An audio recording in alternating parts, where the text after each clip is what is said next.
সবশেষ ম্যাচে 91, তার আগের ম্যাচে 45। ওয়েস্ট ইন্ডিজ সিরিজে নিজেকে এভাবে রাঙিয়েও পরের সিরিজে পাকিস্তানের বিপক্ষে একাদশে নেই সৌম্য সরকার, নেই নিউজিল্যান্ডের বিপক্ষে ওয়ানডের একাদশেও। তাতে থেমে থাকলে তো চলবে না, সেটা ভালোই জানা সৌম্যর। ছবিটা প্রথম ওয়ানডে চলাকালীন, একদিকে ম্যাচ চলছে, আরেকদিকে সৌম্যর ফেরার লড়াই। তপ্ত রোদে ফেরার তাড়নাটা চোখে পড়ার মতো। প্রশ্নের জায়গাটা সৌম্য ফিরবেন কোথায়? ওপেনিংয়ে তানজিদ তামিম ভালো করছেন, সবশেষ ওয়ানডেতে হাফ সেঞ্চুরি করেছেন সাইফ হাসান, তাই তো ওপেনিংয়ে জায়গা পাচ্ছেন না সৌম্য। তবে সুযোগটা আসতে পারে নাজমুল শান্তর জায়গায়। সবশেষ 13 ওয়ানডেতে হাফ সেঞ্চুরি না পাওয়া শান্ত দ্বিতীয় ওয়ানডেতে জায়গা হারাতে পারেন সৌম্য সরকারের কাছে।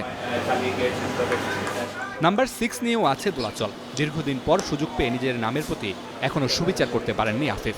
শেষ ওয়ানডের পারফরমেন্স তো ছিল যাচ্ছে তাই। তবে টিম সূত্র বলছে আরও একটা সুযোগ পেতে পারেন আফিফ। সেরকমটা হলে অপেক্ষা বাড়তে পারে মাহিদুল অঙ্কনের। স্কোয়াডে না থেকেও আলোচনায় আছেন মোসাদ্দেক সৈকত। যে কোনো সময় দলের সুযোগের বার্তা পেয়েছেন।